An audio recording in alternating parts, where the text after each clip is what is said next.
Imagine starting Elder Scrolls 6. The Empire and Aldmeri Dominion are deep into their second war, but suddenly in the middle of battle, a giant portal appears, and an army of Centurons march onto the battlefield with new technology flying above them in the form of sky battleships. They return, but with vengeance against Nirn and the ones responsible for their disappearance. That's what I want to see in Elder Scrolls 6, and that's why today we're going to be discussing the Dwemer and their possible revenge and invasion of Nirn. I've discussed the Dwemer in the past, but today we're actually going to be going through a little bit more in depth of what to expect. So let's get down to it. We're going to start with what the Dwemer are. The Dwemer were an advanced race and civilization in many respects far ahead of the other races and civilizations of their time.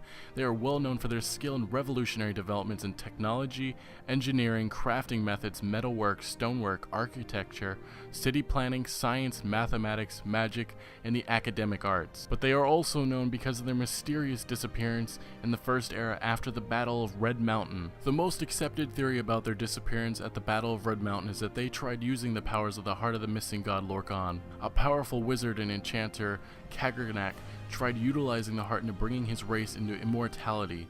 How this was done was the brass god Numidium was created by using the souls of the Dwemer and the manipulation of the heart of Lorkhan. We don't know if this was on purpose or not, but the events that followed was the destruction of the Numidium, and then it was recreated, and eventually the last we heard was that Numidium was lost in time. This theory is actually backed by Michael Kirkbride, who is one of the original writers of the Elder Scrolls Morrowind, Elder Scrolls Adventures Redguard, and he also wrote some of the material in Elder Scrolls Oblivion, but many doubt his knowledge of Bethesda Game Studios' plans moving forward. But this begs the question, a society so advanced, how could they just disappear mysteriously unless this was on purpose? And that's why I personally believe the Dwemer are not gone. They are in a different realm of existence, and in the next Elder Scrolls game, we will be finding about what happened to them and what they have been doing since. But I feel like we should back this up with some of the proof that has come from the past Elder Scrolls games. So we're going to go back all the way to Morrowind, where we meet the last living Dwemer, and that is Yagrum Bagarn. A visitor? What brings you to visit Yagrum Bagarn, Master Crafter and last living dwarf? Unfortunately, Yagrum Bagarn has caught Corpus, which has made his appearance deformed and his body has bloated, in which he has to use Centuron spider legs to move. The reason Bagarn didn't disappear was because he was in an undescribed outer realm at the time and was not affected by the events of the Battle of Red Mountain. Bagarn has spent his life studying and researching what has happened to his race, but unfortunately he hasn't found any answers.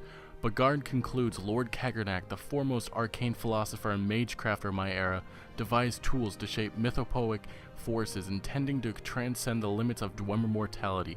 However, in reviewing his formula, some logicians argued that side effects were unpredictable and errors might be catastrophic. I think Kagrenak might have succeeded in granting our race eternal life with unforeseen consequences, such as wholesale displacement to an outer realm, or maybe he has erred and utterly destroyed our race. Bagarn also does state that Kagrenak carefully planned all his projects in advance, which is why he owned a plan book, and as he knew this because he worked under him as a master crafter. But moving on to Skyrim, during a section of dialogue, Phalion, the Redguard mage and court wizard of Morthal, claims to have met with Dwemer in the Plains of Oblivion, but it is also implied that Phalion probably is just lying. But there's also a quest where Arniel Gain, a Breton mage and senior member of the College of Winterhold, recreates the disappearance of the dwarves, in which he uses a warp soul gem to take the place of the Heart of Lorkhan.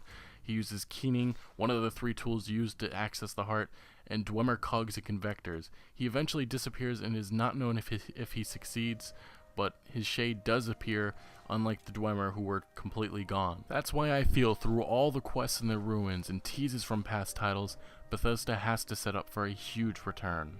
This is why I think the Dwemer could possibly be the main protagonist or antagonist of the Elder Scrolls 6. If there is a Great War II between the Empire and Thalmor, they could take a side, or they could come mid-war and try to get revenge by taking over Nirn.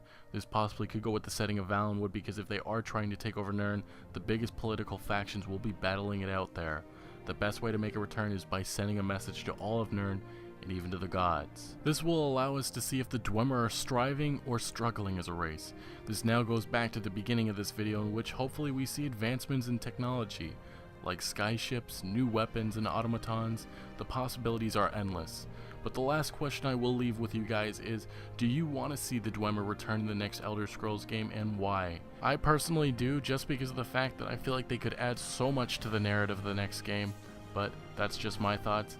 Make sure you guys get down in the comments, let's get interactive. Make sure you smack the like button if you did enjoy the video, and make sure to subscribe. A lot more Elder Scrolls 6 content to come. Make sure you guys check out the past videos, and I want to thank you so much for watching, and I'll see you later.